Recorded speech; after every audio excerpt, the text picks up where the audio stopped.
Let's turn our attention to the Europa Conference League. Ooh. Crystal Palace 1, Fredrikstad 0. Palace won the first leg of their Conference Playoff League playoff round, 1-0 at home. And Jean-Philippe Mateta scored Palace's first goal in European competition. Vish. What a lovely header it was. Loopy. It was a lovely header. It should have been one of maybe 3 goals they scored on Thursday night. But it did it seem a bit flat because of not just the fact that... Because of what? Give me a reason. No, because I thought... several terrible things that have befallen this club in the last week. Yeah. That's what I mean. Because I thought they wore it well initially and they sung throughout. Yeah. But there was bits of it that I thought... Obviously, it's not in the European competition that they wanted to be in. Yes. It's still a European competition, but they obviously wanted it to be in the Europa League. Right. They had their protests. They sang all the way through as they do. Also, quite a good reminder for maybe the rest of Europe if they didn't know basically how European the fandom is at Palace during a game. I think it's always nice to see, and it's always a point of inspiration difference from a lot of fans around the continent when sort of creating what they've got. 100%, yeah, and it's always a point of difference in the Premier League when we watch them. So that's always nice. But yeah, like obviously it's a 1-0 lead that they'll take a second leg next week. But yeah, it could have been more. But not seeing Eberechi on the pitch. Yeah, which is part of the flatness, isn't it? I think you're right. I think that they knew he was going. He had a tummy ache. He had a tummy ache, Do you not think that like the whole kind of like setup for this match is really weird? Because you get to the last stages of a European competition and you kind of know that you're going to get surprise opposition. Or not even surprise opposition. You kind of know who's going to be in the mix. But with this, it's literally like you're in a different competition. The police, the club have to organise all of the things that need to be organised to set up a European fixture. We're not just talking about, a surprise FA Cup, replay or a team coming from somewhere else in the UK. We're talking about a European side arriving with fans, with flights booked and all that stuff. It just seems like how many times in a season does a football team not know who they're playing, not know which competition they're playing in 7 days? It's 7 days. Yeah, there it is again. It's just weird. It's a weird situation for them. That's what Craig David was singing about, wasn't it? Well, I mean, He's singing about bad planning and fair play in the European competitions. Yeah, I know what you mean. I mean, yes, in one sense they knew for a little while that they were going to play the winner of Fredrikstad, and I forget who the side they beat. But obviously, with the appeal going on, they thought there was. Yeah. There's a lot of planning that goes into setting up these fixtures, and I think it's just credit to Crystal Palace for being able to facilitate this fixture so quickly. Was it credit to the Fredrikstad fans for singing Europa League? You'll never sing that. Yeah, I mean that's just absolutely funny in a foreign language, being funny. Is there nothing? They would have sang it in English. They're Norwegian. They speak English better than us. Right. Okay, but they're singing in their second language. I mean, they're singing in the second language, aren't they? If they speak it better than us, what's with the funny accent? What's with their love of raw mops? Because no one in this country has a funny accent. Yeah. No. Yeah. Good point. Something we completely agree with that. Yeah, absolutely. Yeah. But I mean, we've all got crosses on our flags. Fredrikstad very much turned up to frustrate. Let's say they set Very up much. with a lot of men behind the ball. Yes. And they nearly sort of certainly got an equaliser later on. Look dangerous on the break. Yeah, it was very much like, right, if we can get out of here without being hammered. Still quite good. Still quite a good result, really. The tie's very much alive, and it's not what Palace would have wanted. No. Yeah, they definitely walked in and were like, bloody hell, they're angry. Yeah. We've not done anything. This tie is very much alive. It's a snake. Yes. Get it out from around my neck. Well, why don't we just sing about the Europa League stuff? That'll help. That'll rile them up. That'll help us leave this small ground, bottlenecking out onto the streets. They're big boys, those Norwegians, let me tell you. Now, Eberechi Eze didn't play for Palace, of course. Oliver Glasner said he called him earlier in the day and he said he felt unwell. Glasner was pushed on this, as you would imagine he was in the press conference. And ravenous for new opportunities, my tummy. Yeah, I think he handled himself pretty well, but you could see he was a bit miffed, to say the least. Could managers just be a bit more normal about this, normal and honest, and just sort of go? Do you not think he was all right? I mean, what's saying he's unwell? We all know what's going on. Well, here. I think, but what wasn't the point is that. Whose party line is he trying to sort of pull? Well, no, I don't think it's his party line. No, exactly. It's Eze's party line. Yeah, that's what I mean. Yeah, exactly. So why is he? No, but if he is called and it's, I'm unwell, I can't play. What's he going to do? Go around there with a thermometer or something? He's taken him for his word, and he's looking at the press, and he doesn't want to say, this guy who's played. Say it then. What? Just sort of go. I don't believe him. but he's been a great servant for this club, but I don't believe him. But when asked, is that because of the situation of him leaving to Spurs? Yeah. Right. As everybody knows. Yeah. Yeah. Because come to that in a minute. No, but if they said, he said, is that to do with his mental state or his physical state? Yeah. Glasner said, you'll have to ask him. Yeah, I suppose- Isn't that fair? You'll have to ask him about his tummy ache. Yeah. Yeah. Go to North London. That's not how a club should be He's run. playing for the Reds or the Whites, one of them. You've got to be medically assessed. Yeah. I think there was very much a kind of grown up thing of he said he's got an upset stomach. That's what he told me. That's what I'm telling you. Yes. If you really need the whole situation spelled Yes. out for you, you probably shouldn't be in this press conference as a journalist. Yeah, exactly. Sounds very much like a good gentleman's agreement was brought forth. And as you said, the upset, was it related to Spurs? Is that why Luke's not here? Has he got an upset stomach? Exactly, Don't yeah. know. But also, if you want more, to take it up with him. Is he going to play for Palace again? No. Right? he's gone. Let's just shut up and. But I do think that's Pete does have a point there, because we've seen various situations in the last 2 seasons where managers have been, and partly because it comes from the honesty of the player, but managers have, or rather the backing of the player to put this out there, that managers have said, look, given what's happening at the moment, given all the talk around it, we thought it best to pull him out of the firing line. And I suppose they sometimes do that when transfers aren't as far along as this one with Eze to Arsenal is. So that kind of makes sense. Right. Okay. Yeah, but clearly Glasner wanted him to play. Yeah, why wouldn't you? Yeah. Exactly, yeah. I mean, to the point of Could have done with him. Glasner said that Mark Gay can't leave before the second leg of this tie. Right. This is a very important game. They've got to get. This is the kicker about them not getting to the Europa League. They then have to play a bloody match to get into the Conference League. And also, so it's not a given. Yeah, and also the other side to that is if those 2 players leave, they're in a better position to replace them by being in European competition. Yes. And so they need the good players who are about to leave to help them get into that competition so they can subsequently be replaced adequately. How much of a sickener would it be if... Look, I think they'll go through. And Oliver Sickner. And Oliver Sickner. Yeah. Right? It would be, Peter. A glass and a half empty. Please, sir, can we have some more European football? No, you're out. You lost the second Maybe leg. they'll just invent a new Europeans. Could they not just set up their own little Anglo-Italian cup or something? Yeah, that's how it works. Can a club not just do that? So No, just no, set up, they can't. Set up a Do you load not of remember the Super League? set up a lot of midweek friendlies and just sort of go, well, yeah, we've just made this tournament up. They do it in close season all the time, and they're starting to do, trips to China at probably not China, but like Korea in sort of January. So why not do that? We're going to have we've had pre-season tours, we had post-season tours. You want a mid-season tour? A current season tournament. Let's make these training sessions matter. Right, let's have inter-club training sessions that are televised. Okay, so we've got Forest on the weekend, and then we're away midweek. In between that, can we get out to Seoul? Hello, if that's the Premier League, can we play on the Sunday 4 p.m. slot? Like, why? We're going to Thailand on Thursday. Yeah, Why? exactly. Right, who sanctioned this? Well, no one did. Yeah, we've created our own No one did, tournament. but you left us to our own devices for 2 days. Yeah. Oh, dear. And we've got a jet. What else were we going to do with our 4 days off? Read a book, fucking nerd. Prepare for, I don't know, Everton. No Or thanks. recover. Yeah. It's a good point, actually. You don't really need to prepare for Everton. Well, I don't know when they're playing them. They were just a team that I plucked It's a team that you plucked out the from air. my beautiful mind. Glasner said, if Mark Gay leaves, maybe I will try my boots because I was a centre-half. We have to act. It's Crystal Palace's future and we need numbers. I mean, he said of the game against Fredrikstad, today we had 17 on-field players available. 1 from the academy.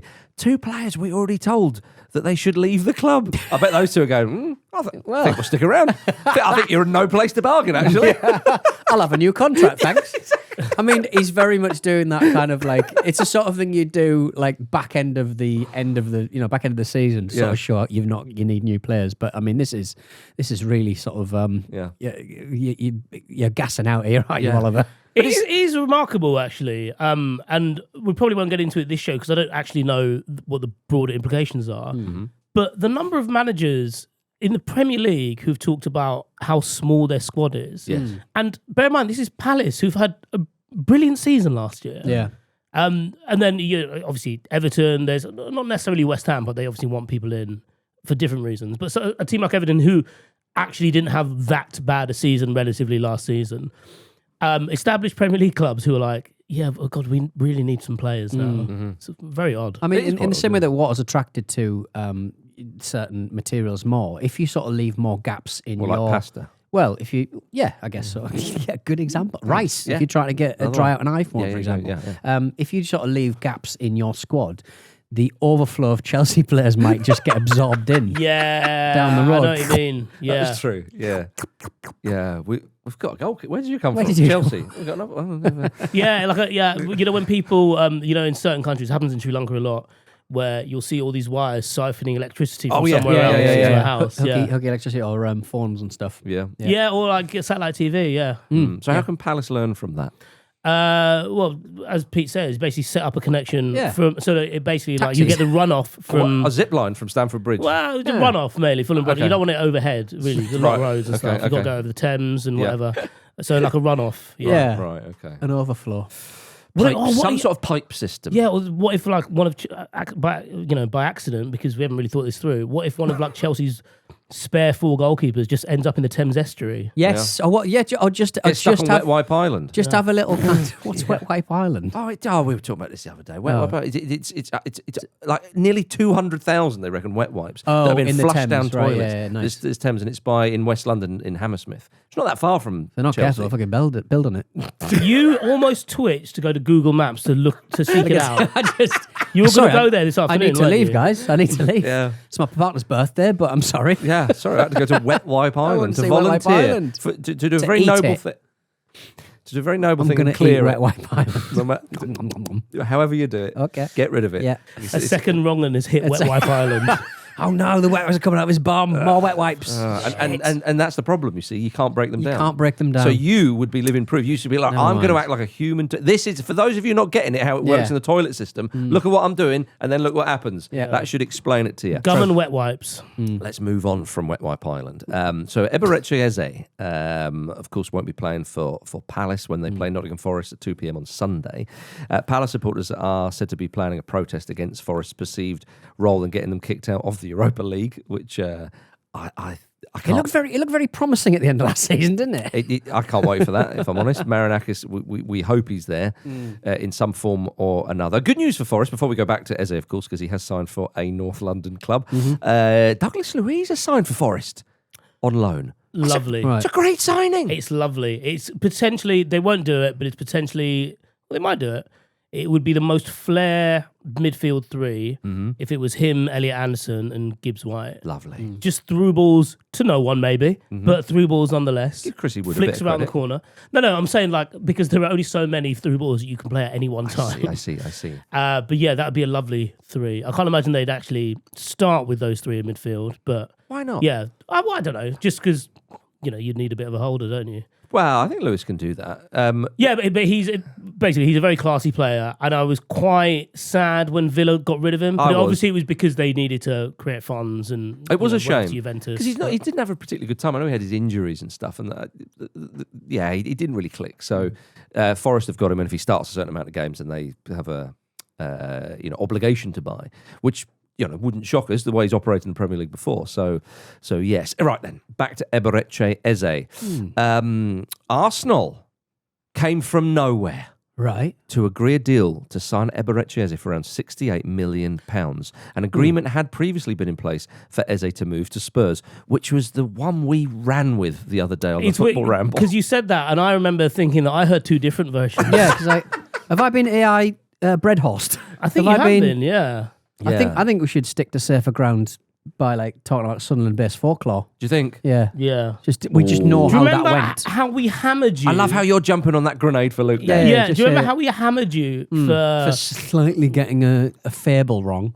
I mean, you got the entire premise of the fable wrong, Well, people were but asking, it was a fable nonetheless. Luke was saying that we didn't know the moral of the story. I explained the moral of the story. Don't go fishing in the weir when you should be at church. Right. So I made that very clear what the moral was. You did. Yeah, You you did. left Whose out. dad died, whose dog died, who knows? That's lost to the many mists of time. What's bad luck among friends? Yeah. But right. that said, Luke said that Spurs are going to have a great season and Arsenal are an embarrassment. And I stick, that's what I heard and that's what I believe. Well, I've got a statement here from Luke Moore.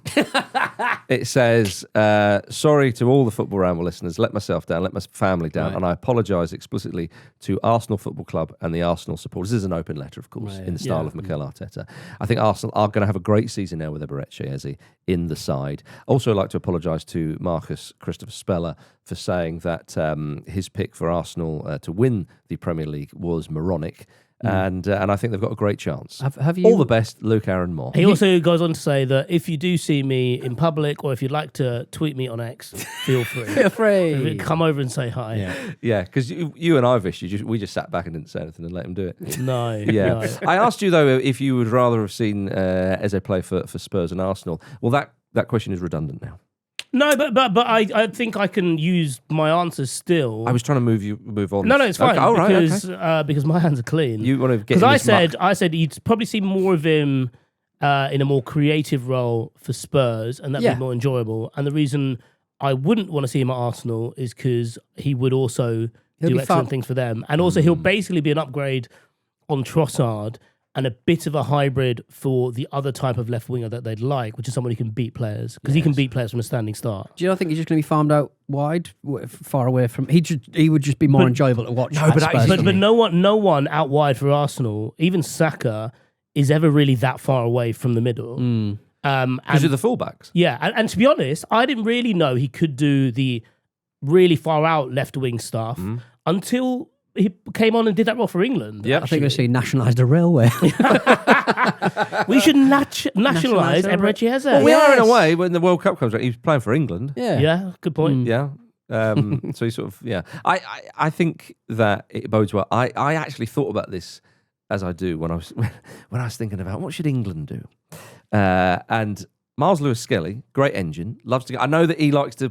This is what Arteta can do. I know he likes to tuck into the midfield, and we're all very aware of that. But he can also bomb forward as well. If you've got Eze tucking in, helping out Odegaard in the centre of the pitch, and intricate passes, all that kind of stuff, you can get Lewis-Skelly beyond him as well. I mean, you saw that goal he scored for England. When Jude Bellingham plays that ball, it's that kind of thing. I think it opens up the options for Arsenal on the pitch, and that is why they're signing him, and they've signed Madueke and all these other players as well. Because people say, but why Madueke? Well, look at the other sides in the league. Look how many forward options Manchester City have. Phil Foden wasn't even in the squad when they hammered Wolves, and they look brilliant and whatnot. Look at how many attacking options Liverpool have, and different ways of playing, because Wirtz can play in the centre, he can play out wide, he do all this sort of stuff. Salah, of course, we know his role, but everyone else, Ekitike is much more fluid and dynamic. Even Manchester United, to an extent, the attacking options they have. Chelsea as well. I mean, how many wingers have Chelsea got?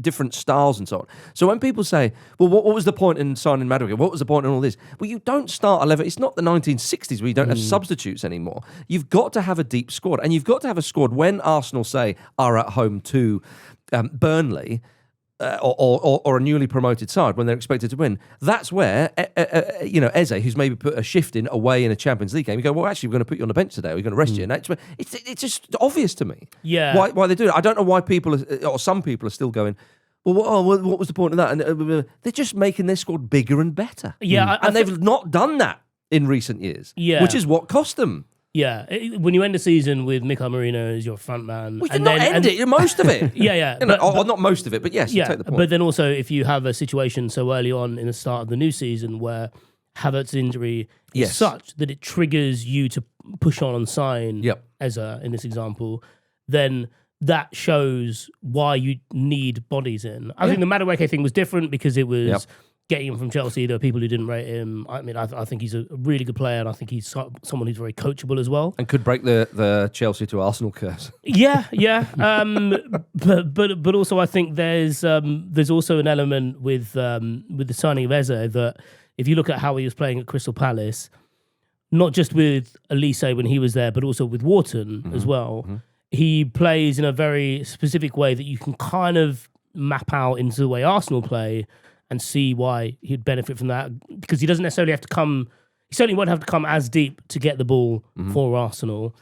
He occupies those little pockets really well that would then potentially allow Gyökeres to, move out a bit wide and not be as isolated, for example, or even not necessarily far out wide, but he will have someone a little closer to him as well. He can drift to the other side as well and help out Saka. We've seen that a few times with. I'm trying to think of when, I suppose, like the Elise, quote unquote, Elise Palace team, where sometimes they were just bullying defenders on the same fullbacks on the same wing. And there's no reason why they can't do that at Arsenal now, because as you doubling say, up on the fullback, it seems like exactly. With the ball. Yeah. So he gives them a lot of options. He's going to look exceptional in that kit. The fact that he's an Arsenal fan as well and has had the heartbreak of being released from them. Do you know he's also at Fulham's academy as well? Yeah, right, there you go. Yeah. It's Imagine lovely. that Harvey Elliott. but a lot of... Still Tom Kearney, though.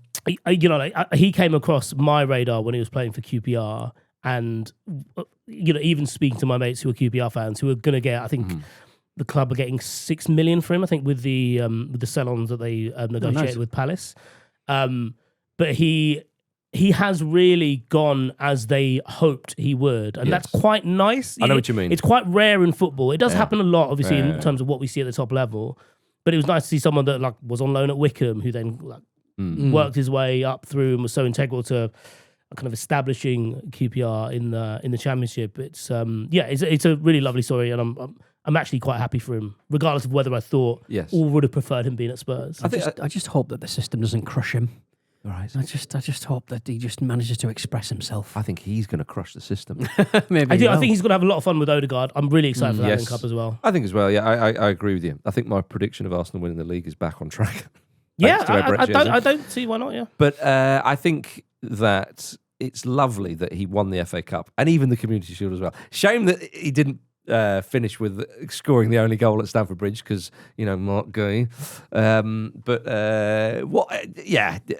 glorious end to his time at Crystal Palace. I know Palace fans will be very, very sad, but you can't say he didn't put a shift in there. No. But yeah, so obviously they pinched him under Spurs' nose. I mean, Arsenal I think would have been preparing this. I would be surprised. They will have been in for a long time. Yes, so there was rumours, and lovely Bertha knows what he's doing. He's gonna, or Bertha, he pounced right at the right time. He was like, "No, let's just wait." They think they're gonna get him. Do you think they think they're gonna get him? Spurs like, don't take Bertha. When a lot of places, as in like publications, have done the kind of the timeline of Arsenal's interest, and it was way back in the summer. It was just that they then put their priorities into, say, getting a Gyökeres I suppose feathering their squad, as it were. And Havertz thing made them pull the cord on something that they'd already got quite far along. And I suppose you don't necessarily think about it until something like this happens, that when negotiations end or halt, you don't necessarily start back from the beginning. Yes. And often you can piggyback off the work of another club to be like, okay, that's the number they've agreed upon. Right. We can put that forward and maybe give them a bit more upfront, which is ultimately the big sticking point between Palace and Spurs, even though they eventually sorted it before Arsenal's interest, was that they wanted a certain amount of money up front to be able to build their squad ahead of the closing of this transfer window. Yeah. And contractual sort of legal work is really expensive. So let Spurs do all the work. Yeah. And then come in and go, what have you kind of agreed? Yeah, we'll give you that. And we'll give you a bit. What's that just there? Yeah. A mural of Eberechi Eze has already been painted near the Emirates. It's a North Banksy. It's a North Banksy. That's good. Real North Banksy. So it's that's what somebody said. Someone from North London who an anonymous does artist. He just do football or? Yeah, he just obviously the North Bank. He only does Arsenal stencil work. Because the North Bank, of course, in North Banksy kind of works well. I'm going to hazard a guess. Is he into small plates and natural wine? Which I might know him. I was about to say, which mean you must have dined with him at some point. Yeah. Damning for Spurs. They've missed out on Morgan Gibbs-White and Eberechi Eze. Which, if you're a Spurs fan, you think, I'd have loved to have seen it, but then it's not happening. But at least they got there's no silver lining to it because it's going to be quite frustrating. But at least they missed out on those players rather than missed out on they've not run around just going for anyone and everyone. They've had a very precise idea of the midfield. Newcastle have done a worse window. You would sort of argue. Yeah, they've missed out on a lot. Fulham haven't even tried. Less more money to players, one would suggest. Yeah. Arsenal host Leeds on Saturday at 5:30 p.m. Leeds United have confirmed the signing of AC Milan striker Noah Okafor for £18 million. Serie A winner, of course, spent the last bit of the season at Napoli on loan. I'm not sure he would have.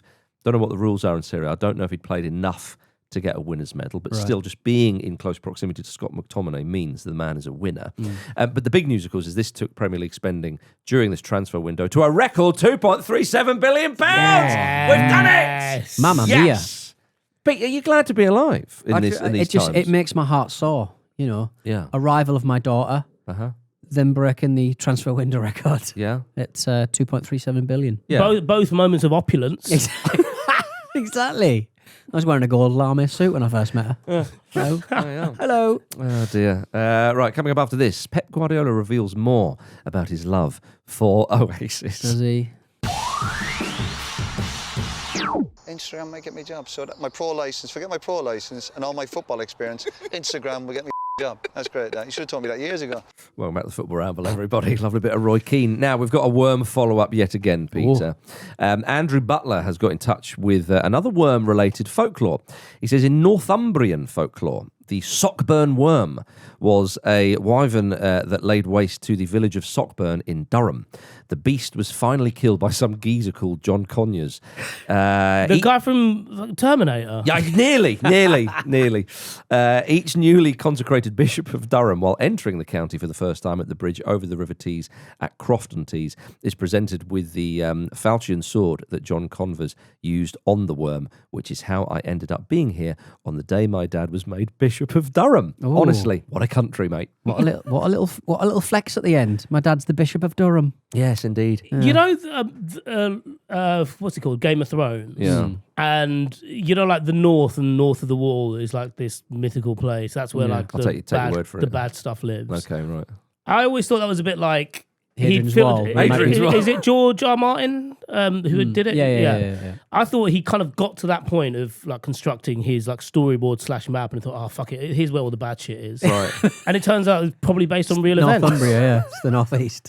What is going on up there? I don't know. Bit of boredom. You've got a good cricket club, but I'm not. What is? It's nonsense. I It's don't got know, but worms and. They've got very... Why are bishops killing worms up there? Well, It's a no, nice- the bishop didn't kill the worm. The bishop is given the sword that killed Yeah. the Well, worm. what's he going to do with it? Oh, yeah, here's this sword that we slayed a worm Yeah. with. I don't think Don't bishops use shouldn't it have swords. recklessly. Also as well, Going around his garden. Ugh. It's just a sack of This is so turds. much more fun than salt. It's absolutely wrong. Waving it around in mass. Yeah. what have you got that for? It's just some myth. I mean, Do you think he's like- do you think he's- does that match up with your faith? Do you think like at mass, he's like Salt Bay, he gets the cracker with Yeah. the tip of the sword and then There feeds you it to go. people. Yeah. That's right. That's Would a right. bishop be doing that? I don't know, but a friend of mine who is from Malaysia Oh, okay. does this lovely party trick where Oh, God, not a worm. he gets a sword out, Right. and that's how he opens a bottle of Blanc. Oh, yeah. You run That's it pretty up, standard stuff, isn't it? You run it up the shaft, A sabre, yeah. Yeah. and pop off Yeah. it pops. That's how posh Yeah. people do it. Is that posh And then- people? Yeah, Yeah, it's posh. really, it's fucking dumb because you end up with Glass in your drink. Yeah.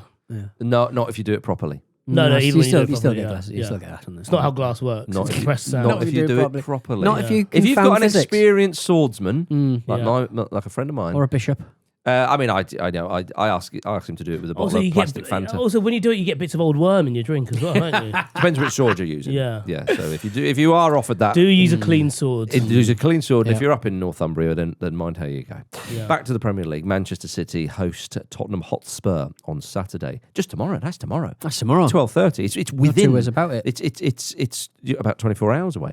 Man City and Spurs sit first and third in the table after the opening day of the season. These two Champions League clubs going head to head once again. It feels like it's a little bit more level pegging, Vish, than it was last season between these two, even though both had poor seasons by their own standards. Level pegging how? Well, first and third.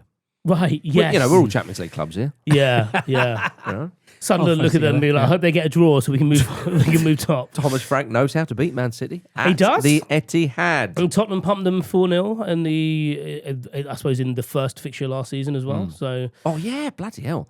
yeah, which set the tone for the rest of their season. Seems a remarkably long time ago.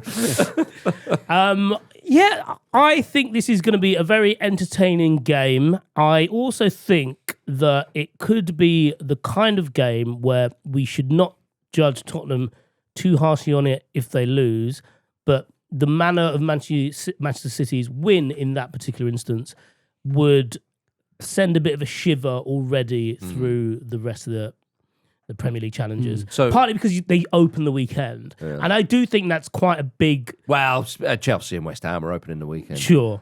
But partly because they're opening doing the their actual best. weekend.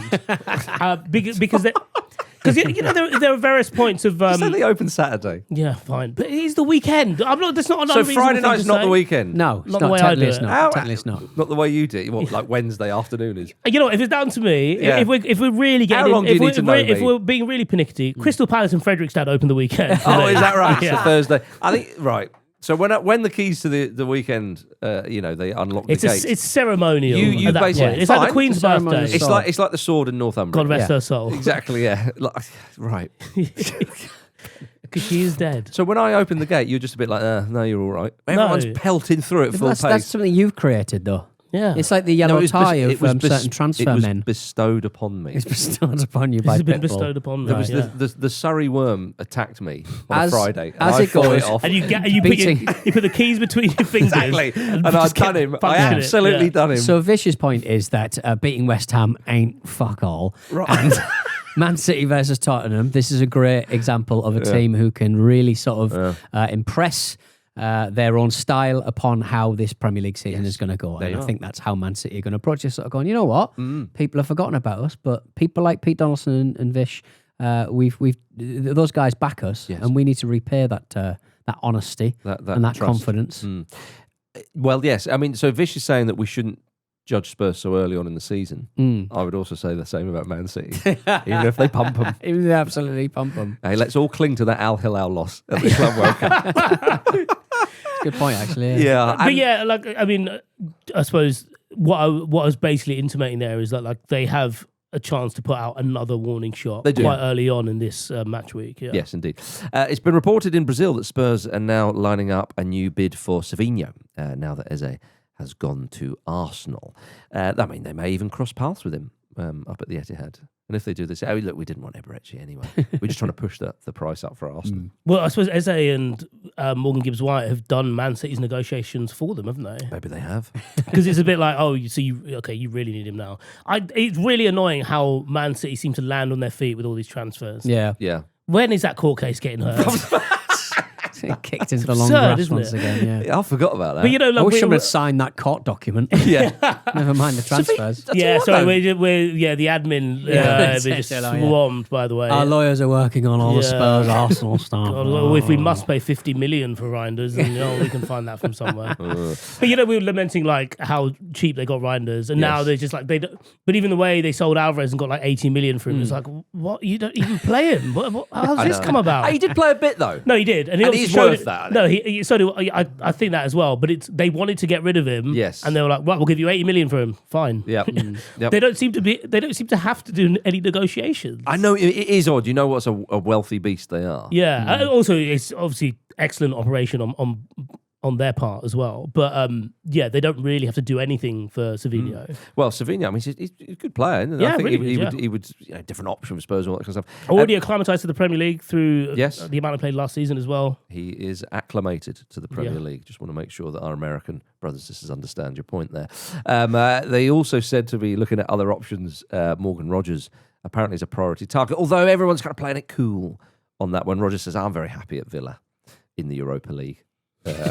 We'll see. Test them, Spurs. Test them. Yeah. You haven't got long. You want Champions League football or not? Yeah. Or do you want Premier League football? In the case of Tyler Dibbling, Yeah, good point. there's another one, Peter.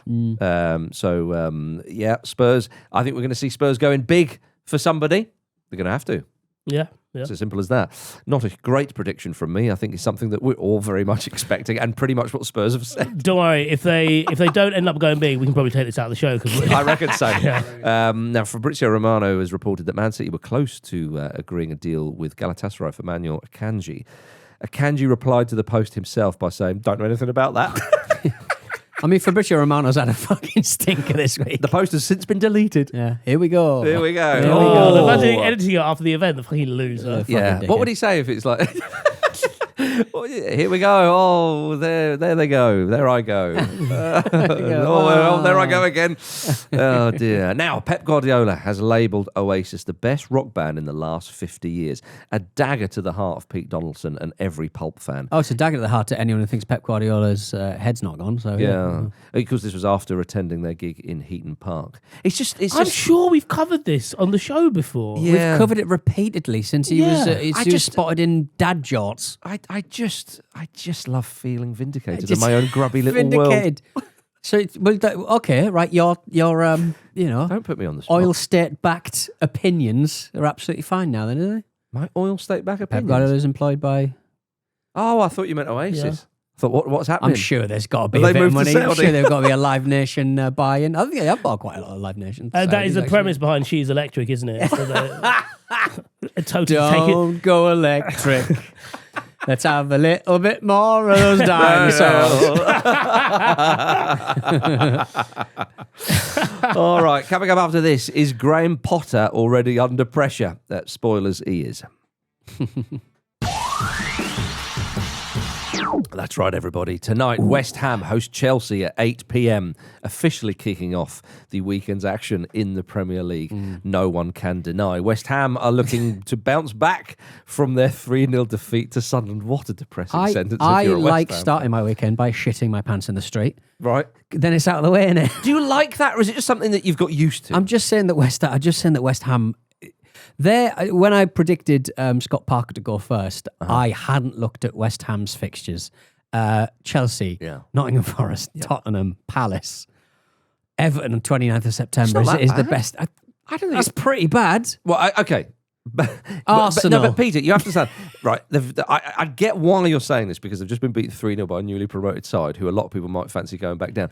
Those fixtures you've just read out, like, it's not the worst, but they do have to play Premier League sides. But they are in the Premier It's League. unavoidable. I know. It's just So I get what you're saying. You're thinking... They started against a promoted side and lost. Hammered. I understand They're you're trying thinking... to play the championship level. Can they just get the odd League One team in there or something? No, this is how Get it works. the mid-season European tournament. Where's that team with the new Sikh manager with 5 players? Can we play them? Yeah. Morecambe. Get Morecambe in. In an act of generosity and downright mercy from the Premier League, West Ham will be hosting Morecambe this weekend, and it will go to their points tally. Well, West Ham Vice Chair Karen Brady has already had to speak out to say that she backs Graham Potter. When asked what the loss to Sunderland means for him, Potter replies, "It means there's a few more people in the press conference."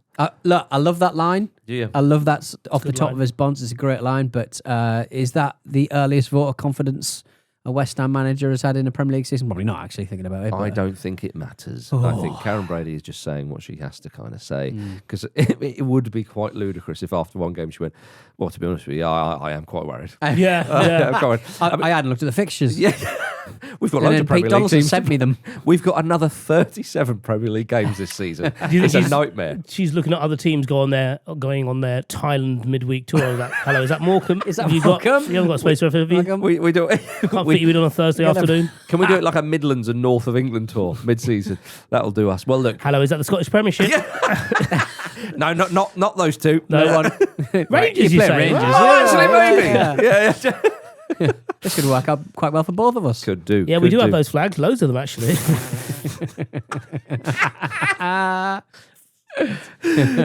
Yeah, well, they're hosting That's Chelsea. West Ham United, ladies and gentlemen. West Ham, they're hosting Chelsea tonight. I mean, Chelsea. Right, here we go. Let's try and Chelsea yet to score a goal this season. Yeah. Okay, they've scored as many goals in fine. the Prem this season as West As Ham. West Ham, yeah. And they've already played at home. And that's the metric. There you are. There was a point last week when I was watching I'm trying. Jamie Gittins, and Yes. like he was clearly like, He's fast, isn't he? yeah, he's quick and like, obviously very good. He didn't need to come over here and prove to us that he's very good, but it's all about like how he fits in. Oh, I think he did. He's been playing in a foreign league, mate. Yeah. Where's your yellow wall now? Can't hide behind it. I don't know what I'm doing. Bassel isn't even here to defend it. It's Yeah. just bully at this point. But there was a point where I was like, oh, he's obviously got to acclimatise. And I was like, you know what? If you're just going to keep buying new wingers, then Yeah. I have less truck for that. Yep.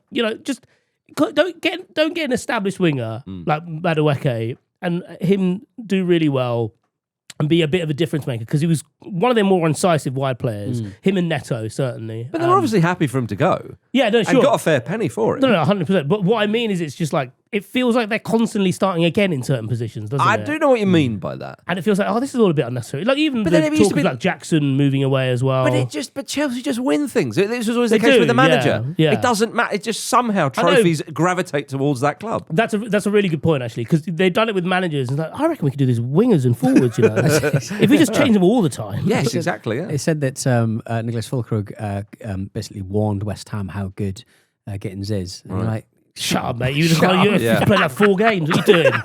You see how you played in the last match? Yeah. Rubbish. Yeah, do you think Jamie Gittins is warning Chelsea about a full crew? He can be distracted with a little ball of twine. Kittens. Dear. He will scratch your furniture. He Be will careful. scratch your furniture. Chelsea have already basically signed another player. Blue Co have reached an agreement with Brighton to sign Julio Enciso. It's expected he'll join Strasbourg this season before to go to Chelsea next season. That is like such a Chelsea transfer, not only because of the hurdles, it's because he's a Brighton player as well. It's the 15th player or staff member Chelsea have signed from Brighton since Todd Boehly took over. The absorption works It's that incredible. far away. Yes. Do you remember? So in November 2023, Julian Enciso scored a banger against Chelsea. And I Yes. think I joked on this show afterwards that because I think they just signed Cucurella and he hadn't started that well, and it was like they're constantly spending all this money on getting Brighton players and then Brighton then beating them and showing off the next player they're going to sign. Yes. And I think I said Enciso is going to go to Chelsea. They're going to spend a lot of money on him, and they were just showing him off. And the fact that he's actually going, and they were already sending him on loan to be like, you are clearly really good. Don't But you even need a bit need more him. development. It's Yeah, like they're also doing the hard work that they usually expect Brighton to do as well. Yes, that's right. It is the food chain, as you mentioned the other day. Now, Chelsea player Cole Palmer has mentioned before that he may want to trademark his shivering goal celebration. He also apparently wants to trademark his nickname Cold Palmer. Which was given to him by Madueke. Is that right? That's nice. Yeah. Oh, okay. That's a little bit of trivia. But as we know, the cold celebration, Morgan Rogers also claims this as well. Well, Morgan Rogers started it. Apparently. Cole Palmer liked it, took it on. Right. And he's then now trying he to- got the nickname independently of Cold Palmer. Yeah. And so it's Shivers and yeah. Yeah. Is this like when Kim Kardashian tried to trademark the word kimono? And the Japanese went, fuck off. Is it up for the? Are Is they it up for the grabs? trademark? Is it up for grabs? We should get in on that. You've Can you- trademarked something before, haven't you?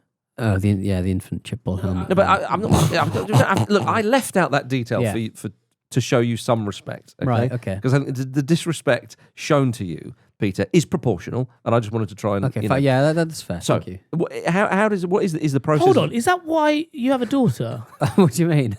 Oh, Do you have a child just because you want to? I wanted, she was helping Yeah. me with my R&D. just got a daughter just so I can put things on her head. How vigorous is the process? I'd imagine. What, adoption? Oh, dear. pretty stringent. I tried. What do you want to? What do you want to do with? Just like They don't say what do you want to do with an adopted I've child. never adopted before. What do you want to do? What would you like from a child? Someone to love. Strong Just put- child to work in the farm. Put here. You've asked for measurements of the size of her head. What's that bowl you got in your hand? go. So good. Oh, did you cycle in? Is that why you got the helmet under your arm? No. No. To It's the on red. train. Yeah. Oh God! I mean, are you allowed to shiver now? Because are you allowed to be called? Now? Well, I Because don't know. What if you? Because I've seen like loads. Whenever a You video sound like the game, government talking to old people. You should charge them for that charge with the in the shivering. winter. Yeah, that's how they're going to get them. Make the old people cold, and then take their Is their that a money. British gas advert? Just the old people. Cole Palmer. Yeah. Boo. He could Runs be in with a legal He could be document. the new face of British Gas. It's moved over into cricket. There are a few cricketers who do the Is that cold right? celebration. Well, Right. maybe that's why he's had enough. But apparently, though, with regard to the nickname Cold Palmer, he has faced opposition from French vineyard Chateau Palmer. Yeah, With this. I'm on Cold Palmer's side here because Well- I mean, again, Chateau Palmer's they've got a drink, Yeah. but they don't call anything Cold Palmer, so they shouldn't have it. Well, we should say it's a £750 a bottle winery. That's what he's up against. Can I just say, Vish, you now must have that sampled. now that I've thought of it, I'm actually on the side of Chateau Palmer. Right? Why? And if anyone Wine. from Chateau Palmer He is does- listening, he doesn't have children, and he loves the finer things in He's a life. fan Whose of- side is he going to be Okay, on? fine, fair. look, fair, if Chateau Palmer are listening, I will put it on my head. If somebody pour it on your head, Yeah, a little shower. and like just put the bottle on my head and tip it over to pour into someone's glass. Yeah, it's the new ice bucket challenge. Yes, Pouring yeah. booze. Yeah. Oh. The wine firm was founded in 1814 when British Army officer Charles Palmer acquired the estate. So they've got me back on board. He's one of our own. He's one of our own. Chateau Palmer, they're one of our own. Oh dear. All right, there's a relegation scrap battle already. Burnley versus Sunderland. Look at that. We're second game of the season. I'm calling it a relegation battle. Well, it does feel like that way for Burnley, doesn't it? Well, it does, Vish. Like, it's almost kind of like, do you want to play? Would Sunderland want to play Burnley now? Would Burnley want to play Sunderland now to kind of get the points on the board? I'll tell you what. Well, For Sunderland, the start they've had, and obviously the start Burnley have had, I actually didn't think Burnley were that terrible. It favours Sunderland. It does, yeah. I mean, there was no thrust to what they tried to do, despite the fact they were given opportunities in Spurs' half. Well, the fact that they had the opportunities, but yeah, I suppose to not take them is quite disappointing. Criminal. It's criminal. But you'd rather create the opportunities than have no opportunities, of course. Pointless. Yes, so 3-0 Burnley lost and 3-0 Sunderland won. So it's odd going into this fixture, second round of the Premier League, and everyone will look at that and go, well, Sunderland are favourites for that. It's a real chance for Burnley to go, right, okay. And do you know what, Burnley, you would think that this is a game where they could revert to what they did massively in the Championship, in theory. I see what you're saying. But it is a very different Sunderland team to the one they faced last season. And I think the other side to it is going into this season, because of how the relegation battles have been previously, like in recent times, there was almost this like unspoken bond between the teams at the bottom that like, right, we have to try and beat each other, but make sure you're losing against everyone else like we are. Yes. So this is our agreement. Yep. And Sunderland have already broken it by beating West Ham last week. That was very naughty. Which is why it puts a bit more on Burnley this time around. And it'll be interesting to see what Turf Moor ends up being like throughout the season as their fortress. As you said, they could revert to type and that'd be more comfortable. And also they'd be less susceptible on the break, which is West Ham's undoing because that's what Sunderland wanted to do. And as we mentioned before, like how Sunderland played a lot of last season. I also think that if Sunderland were able to get, I would say 1-1 would be a positive result for Sunderland. And as you kind of alluded to at the start of this section, would leave Burnley in already a bit of a conundrum. Love it. The old Mick McCarthy bite your hand off for a 1-1 draw. Yeah, but not even that. But Sunderland, I wouldn't be surprised if Sunderland win this game. But what I'm saying is 1-1 would mean more to Sunderland than it would for Burnley. Well, I mean, maybe. Even if Sunderland would rather, obviously they'd both rather win. Yeah, of course. I mean, but this is, as you said, the onus is on Burnley as the home team. But it is a chance early on for one of these sides to really kind of show, right, okay, Sunderland are already up and running. And they're very familiar with each other. I know Sunderland have brought in a load of players, but they'll roughly be playing the same way they played last season, but with just much better personnel, much older personnel. But you were right about 7 Burnley. new starters though. Peter, but you're right. But you're right about Burnley. Like they weren't as bad as the kind of scoreline would predict. I think they stabilised after the first goal, and they just they kept Spurs at bay a little bit and took control of their own. Their opportunities, and they had their opportunities, as you say. But they can't be that goal shy. I mean, there was opportunities where it's like just kick the ball. And it was frustrating to watch. Easy said and done, of course. But you mentioned about Turf Moor. I mean, again, we all know that Stadium of Light is going to be a fortress. It's already shown that. Yep. Ellen Road is as well.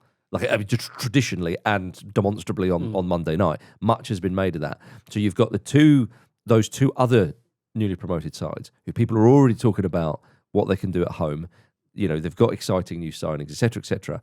I think it's second round of the Premier League to talk about must-win games is a bit silly.